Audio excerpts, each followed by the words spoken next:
Subscribe करें हमारा official YouTube channel और बेल आइकन दबाकर पाएं सभी नोटिफिकेशन।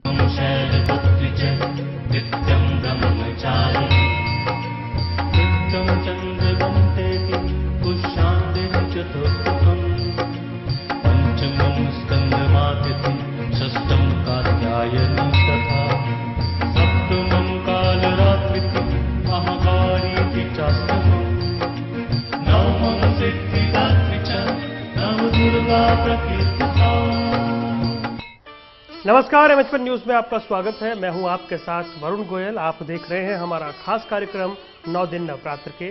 आप सभी को जय माता दी।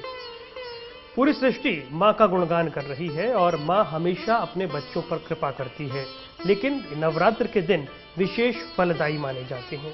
लेकिन ये फल मिले कैसे, उसकी प्रक्रिया क्या है, उसका मार्ग क्या है, वो मार्ग कैसे प्रशस्त होगा, उसके बारे में हमें जानकारी देते हैं हमारे साथ स्टूडियो में बैठे हुए अंतर्राष्ट्रीय ख्याति प्राप्त आचार्य पंडित आर.के. भारद्वाज जी। एक बार फिर से आचार्य जी, आपका बहुत बहुत स्वागत है। आचार्य जी, अब छठे दिन में हम प्रवेश कर गए हैं। आज नवरात्रों का छठा दिन है। छठे दिन माँ के कौन से स्वरूप की आराधना होती है, इससे साधक को क्या प्राप्त होता है, किस तरीके से साधक इस दिन पूजा अर्चना करें? कात्यायनी जो है, इसका मूल अर्थ है अज्ञात की वो शक्ति। अज्ञात की शक्ति का अर्थ है, देखिए, अच्छाई से भी क्रोध उत्पन्न होता है, मगर वो क्रोध बहुत अच्छा होता है। और एक बुरा भी होता है, कब? जब वो अज्ञान से या बुराई से पैदा होता है। अच्छा क्रोध ज्ञान के साथ लाभ देता है और बुरा क्रोध भावनाओं और स्वार्थ के लिए किया जाता है। यानी कि अगर किसी ज्ञान की इच्छा है और ज्ञान पूरा नहीं मिल रहा, वहां पर क्रोध पैदा होता है और क्रोध उस अज्ञान को, ज्ञान को बढ़ाता है। और अज्ञान के साथ किया हुआ क्रोध स्वार्थ के लिए और भावनाओं के बहाव में आकर किया जाता है। सो ज्ञानी का क्रोध भी उपयोगी है और हितकर है। अज्ञानी का प्रेम भी हानिप्रद है। अतः कात्यायनी क्रोध का वो रूप है जो सब प्रकार की नकारात्मकता को हटा देती है। देखिए, उमा, कात्यायनी, गौरी, काली, हेमावती, ईश्वरी और दुर्गा, भद्रकाली और चंडिका, ये भगवती के कुछ प्रचलित नाम हैं। तैत्तिरीय अरण्यक कहता शास्त्र बताते हैं कि सबसे पहले उल्लेख तैत्तिरीय अरण्यक में किया गया। स्कंद पुराण में परमेश्वर के नैसर्गिक क्रोध से उत्पन्न हुई देवी पार्वती द्वारा दी गई सिंह पर आरूढ़ होकर महिषासुर का वध किया। वे शक्ति के आदि रूपा हैं। तो दुर्गा की तरह वो भी लाल रंग से जुड़ी है। शास्त्र कहता है कि नवरात्रि के उत्सव के छठे दिन क्या करना? उनकी पूजा करनी। पूजा करने से क्या होगा? मन आज्ञा चक्र में स्थित हो जाएगा। आज्ञा चक्र कहाँ है? यहाँ। आज्ञा चक्र के लिए दोनों भवों के बीच में आज्ञा चक्र, वहां ध्यान लगाना पड़ गया। और बाल का आसन से आज्ञा चक्र स्थित होता है और इससे व्यक्ति में संतुलन और आध्यात्मिक तेज उत्पन्न होता है। ये है आज्ञा चक्र। दूसरा, एक कृत नामक ऋषि है और कृत के पुत्र है कात्य, और कात्य के गोत्र में विश्व प्रसिद्ध महर्षि कात्यायन पैदा हुए। भगवती की परम्बा की उपासना करते हैं। कई वर्ष तक भगवती खुश हो जाती है और खुश होकर उनको पुत्री रूप में पैदा होने का वरदान देती कि जा, मैं तेरे घर में पुत्री रूप में पैदा होंगी। बस विष्णु, महेश और ब्रह्मा जी ने, तीनों देवों ने उस शक्ति को अपने अपने तेज का अंश देकर महिषासुर के वध के लिए तैयार किया है। कात्यायन ने सबसे पहले मां की पूजा की है, अतः इसका नाम कात्यायनी पड़ा। दूसरा, आश्विनी कृष्ण पक्ष की चतुर्दशी को शुक्ल सप्तमी में अष्टमी और नवमी तक 3 दिन कात्यायन ऋषि की पूजा ग्रहण करने के बाद 10वीं को महिषासुर का वध करती है मां। अमोघ फलदायिनी है और भगवान कृष्ण को पति रूप में ग्रहण करने के लिए जो ग्वाल बालाएं हैं, जो ब्रज बालाएं हैं, वो मां कात्यायनी की ही पूजा करती है। ब्रज की अधिष्ठात्र देवी है मां कात्यायनी। मां कात्यायनी की 4 भुजाएं हैं। शास्त्र कहता है कि दाहिनी तरफ का हाथ अभय मुद्रा में, नीचे वाला हाथ वर मुद्रा में, बाईं तरफ का ऊपर वाला हाथ तलवार लिए और नीचे वाले हाथ में कमल पुष्प और वाहन फिर वही सिंह। धर्म, अर्थ, काम, मोक्ष चारों फलों की प्राप्ति देने वाला ये रूप और इस लोक में स्थित रहकर भी व्यक्ति अलौकिक तेज का अनुभव करे, अलौकिक तेज की प्राप्ति हो, यही मां कात्यायनी का बहुत बड़ा प्रभाव है। और मां कात्यायनी के लिए ओम या देवी सर्वभूतेषु कात्यायनी रूप संस्थिता नमस्तस्यै नमस्तस्यै नमस्तस्यै नमो नमः। हे मां, सर्वत्र विराजमान होने वाली शक्ति रूपीण प्रसिद्ध अम्बे के आप कात्यायनी रूप में मैं आपको बारंबार बारंबार बारंबार प्रणाम करता हूं। और इसके लिए अगर किसी कन्या का विवाह न होता हो तो ओम कात्यायनी महामाये महायोगनिंदेश्वरी नंद गोप सुतम देवी पति में कुरुते नमः, इस मंत्र का जाप करे तो उस कन्या की शीघ्र शादी हो जाती है। मां को जो सच्चे मन से याद करता है, उसके रोग शोक संताप भय आदि सर्वार्थ उसके जो विनिष्ट हैं वो नष्ट हो जाते हैं। जन्म जन्मांतरों के पापों का नाश होता है। मां की शरणागत होकर उसकी पूजा उपासना के लिए हमें तत्पर रहना चाहिए। ये मैंने आपको शास्त्र का श्लोक बाय श्लोक, अर्थ शब्द बाय शब्द मां कात्यायनी का वर्णन सुना दिया। प्रश्नों का सिलसिला शुरू करते हैं जो दर्शक लगातार हमें बीते 5 दिन से भेज रहे हैं। गुरुजी, एक प्रश्न यहाँ पर आया है कि वो लोग जब ये नवरात्रों में पूजा करते हैं तो दुर्गा सप्तशती का पाठ करते हैं या करवाते हैं या दुर्गा चालीसा का पाठ नियमित रूप से करते हैं, पाठ का लाभ क्या है, इसको कैसे समझा जाए? देखिए, अगर हम दुर्गा सप्तशती के पाठों को माने, ये मंत्रों का उच्चारण है। कहते हैं अगर पहले मंत्र का उच्चारण करें तो चिंता दूर होती है। शक्तिशाली से शक्तिशाली शत्रु भी आपसे हार सकता है। अब इसका अर्थ समझो। अगर शक्तिशाली शत्रुओं से गिर गए हो, बहुत तंग हो, बहुत चिंताएं हो गई हैं, तो प्रथम पाठ का निरंतर 11 बार पाठ करो। इन विघ्न और बाधाओं से आप दूर हो जाएं। फिर कहते हैं इसके पाठ से द्वितीय पाठ करो जब, तो बलवान शत्रु द्वारा घर व भूमि पर अधिकार अगर कोई कर ले, कोई शत्रु है उसने आपकी भूमि पर, आपके घर पर अधिकार कर लिया और वो बहुत बलवान है, आप कुछ नहीं कर सकते, तब दुर्गा सप्तशती के द्वितीय अध्याय का 11 बार पाठ करें। तीसरा अध्याय से युद्ध व मुकदमे में अगर विजय चाहिए, शत्रुओं से छुटकारा चाहिए, तो तृतीय अध्याय का पाठ फिर वो 11 बार करें। चतुर्थ अध्याय से धन, सुंदर जीवन साथी और गृहस्थ का सुख प्राप्त होता है। अगर इसकी कमी है तो चतुर्थ अध्याय का 11 बार पाठ करने से ये कमी पूर्ण हो जाती है और लाभ होता है। पंचम अध्याय करने से भक्ति मिलती है, भय और बुरे स्वप्न और भूत प्रेत आदि बाधाओं से मुक्ति मिलती है ऐसा पंचम अध्याय के मंत्रों का पाठ करने से लाभ आता है। अगर षष्ठम अध्याय का पाठ करें तो समस्त बाधाएं दूर हो जाती हैं और मन वांछित फलों की प्राप्ति होती है।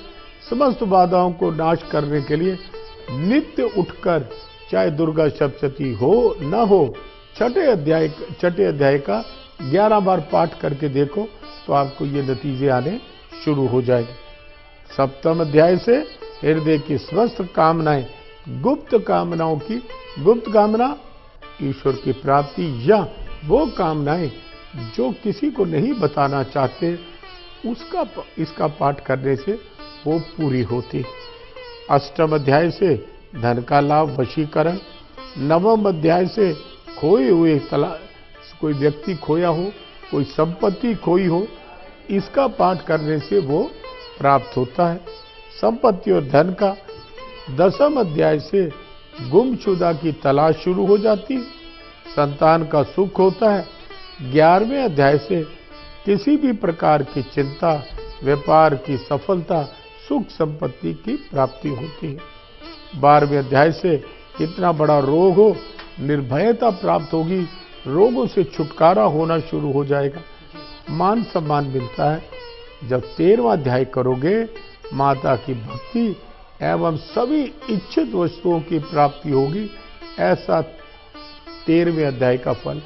और इन 700 श्लोकों का जब आप नित्य पाठ करोगे, दुर्गा सप्तशती का पाठ 1 घंटे में पूरा हो जाता है। अगर आप नित्य रोज ऐसे पाठ करने शुरू करो, अंदाजा लगा लो कि आपको कहाँ तक लाभ मिल सकता है, कितनी आपदाओं से, कितनी मुसीबतों से आप छुटकारा पा सकते हो। ये दुर्गा सप्तशती के पाठों का और मंत्रों का प्रभाव है। जब हम बात करते हैं 9 शक्तियों की, तो फिर 10 महाविद्या किस तरीके से कनेक्ट हैं आपस में, समझाइए।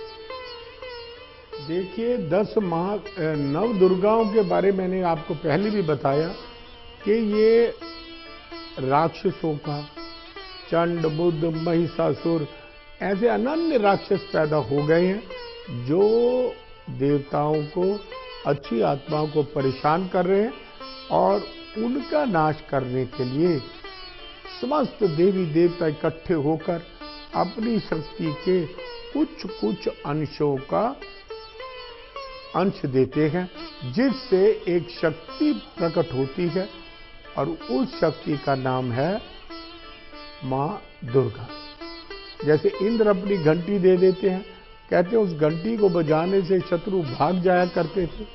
शंख देते हैं, कई प्रकार की वस्तुएं देने से, उसका मिश्रण करने से दुर्गा नामक, दुर्गा मैंने दुर्गति को दूर करने वाली एक शक्ति उदित होती है और उसका नाम है भगवती दुर्गा। और वो दुर्गा उस वक्त 9 दिन में उन समस्त शत्रुओं का नाश करती है। एक चीज। अब दूसरा प्रश्न आता हमारे पास 10 महाविद्याओं का। भगवती और शंकर जी कैलाश पर विराजमान है। देखिए, इसके पीछे भी एक और गूढ़ कहानी है कि एक बार शंकर जी कैलाश पे उठते हैं, आंख खोलते हैं और राम का उच्चारण करते हैं। भगवती शंकर जी से पूछती है, राम कौन है?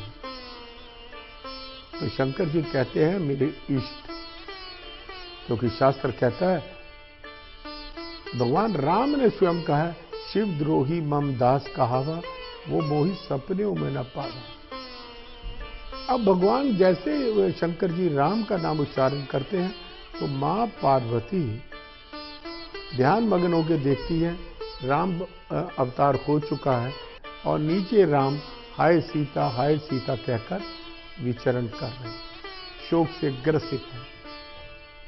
भगवती एक विशेष से व्यंग भाव से कहती है शंकर जी को, ये वो राम जो कामी लग रहे हैं, एक स्त्री के लिए विलाप करते हुए घूम रहे हैं, ये प्रभु आपके इष्ट।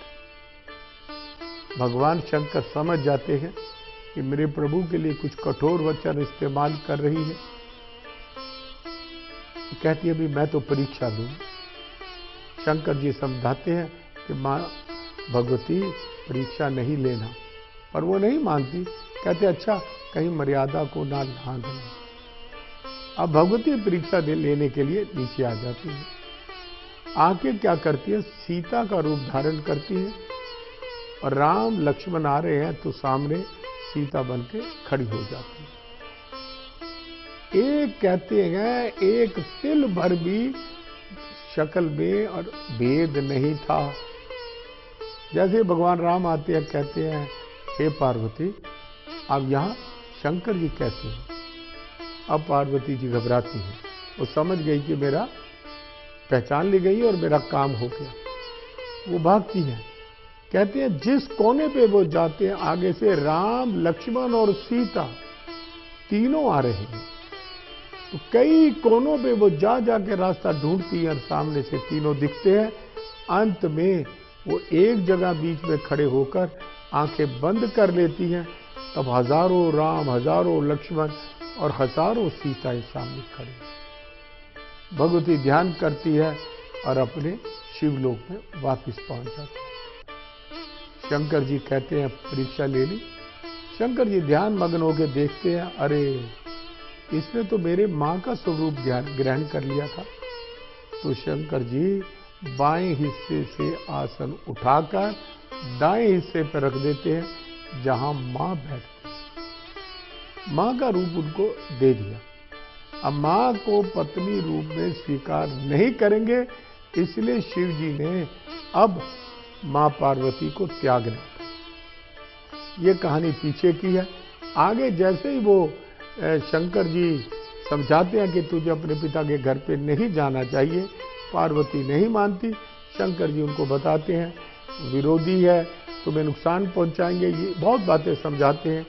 तो पार्वती माँ एकदम क्रोध में आकर खड़ी होती है और अपने 10 रूप दिखाती है। ये काली हूँ, ये तारा है, यानी कि कुछ शक्ति कुल श्री कुल के रूप और कुछ काली कुल के रूप दिखाकर, यानी कि ज्ञान का और जोश का मिश्रण करके दिखाती है। वो है भगवती की 10 महाविद्याएं और एक एक महाविद्या में शंकर जी के 10 अवतार हैं। जैसे काली है, महाकाल उज्जैन है। तारा के जो अवतार शिव हैं वो तार हैं। छिन्न मस्तका के छिन्न मस्तक हैं। षोडशी के षोडशी श्री विदेश है और भुवनेश्वरी के बाल भुवनेश शिव का अवतार है। त्रिपुर भैरवी में शंकर जी भैरव रूप में प्रकट होते हैं। धूमावती में धूमवान रूप में शंकर जी प्रकट होते हैं। बगला मुखी के लिए भगवान शंकर बगला मुख के रूप में प्रकट होते हैं। मातंगी के लिए शिव जी मातंग रूप में प्रकट होते हैं। कमला के लिए भगवान शंकर कमल रूप में प्रकट होते हैं। यानी कि शिव और शक्ति का जो संगम है वो है 10 महाविद्या। बहुत सुंदर गुरुजी। एक प्रश्न और है, संक्षेप में आपसे उसका जवाब चाहेंगे। ये प्रश्न पूछा गया है, आपको बता दें कि जिस तरीके से लोग पूजा पाठ करते हैं, गुरुजी प्रश्न ये यहाँ पर यह आया है कि विशेष सावधानी क्या बरती जाए। देखिए अभी तो समय में मैं आपको थोड़ा संक्षेप में बताता हूँ। जो दुर्गा की आप पूजा करें, दुर्गा सप्तशती की इन दिनों में गणेश पूजन करें, कलश पूजन करें, नवग्रह पूजन करें, फिर ज्योति पूजन करें, ठीक। फिर दुर्गा सप्तशती को पुस्तक को शुद्ध आसन पर स्थापित करें, लाल रंग के आसन पर। माथे पर भस्म लगाएं, चंदन लगाएं, रोली लगाएं और पूरब की ओर मुख करके 4 बार शुद्धिकरण करें। दुर्गा सप्तशती के पाठ में कवच, अर्गला और कीलक 3 चीजों का पाठ करना बहुत जरूरी होता है। उसके बाद शापोद्धार करें। शापोद्धार के बाद हर मंत्र ब्रह्मा, विशिष्ट और विश्वामित्र जी ने शापित किया, इसलिए शापोद्धार के बिना दुर्गा सप्तशती का पूर्ण पाठ नहीं मिलता। बस एक दिन में पूर्ण न कर सके तो केवल एक दिन में मध्यम चरित्र, दूसरे दिन में 2 चरित्र का पाठ करें, तीसरे दिन उत्तम चरित्र का पाठ करें। विकल्प ये है कि जब पाठ पूरे ना हो सके इन दिनों में, तब 1, 2, 1, 4, 2 और 1, 2 अध्यायों को इस तरह क्रम से करें तो आपको इसका लाभ आना शुरू हो जाएगा। तीसरा, बहुत प्रकार के नियम और संयम रखें। अगर दुर्गा सप्तशती के दिनों में आपने इसका पूर्ण लाभ लेना है, मंत्रों का नाम लेना है, कभी वक्त मिलेगा तो आपको समझाऊंगा कि यम नियम का पालन होता है। बिना यम नियम पालन किए माला कोई लाभ नहीं देती, बिना यम नियम का पालन किए आसन कोई लाभ नहीं देते। इसलिए यम नियम का पालन करना बहुत जरूरी है। अगर आपने यम नियम का पालन करके अगर 4 दिन भी पूजा की तो उसका निश्चित तौर पर लाभ आपको दिखना शुरू हो जाए। बहुत धन्यवाद गुरुजी, आपने संक्षेप में जिस तरीके से बताया, ये वो तरीके हैं जिस तरीके से माँ की आराधना की जाती है।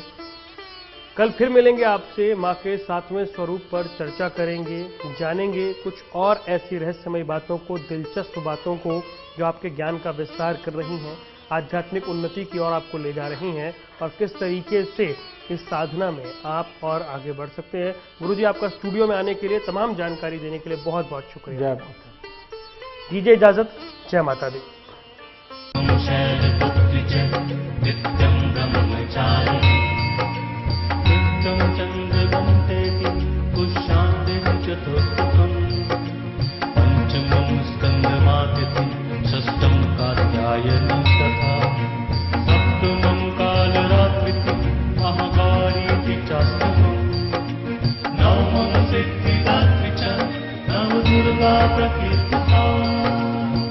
अगर आपको हमारा वीडियो पसंद आया हो तो कृपया लाइक, शेयर और कमेंट जरूर करें।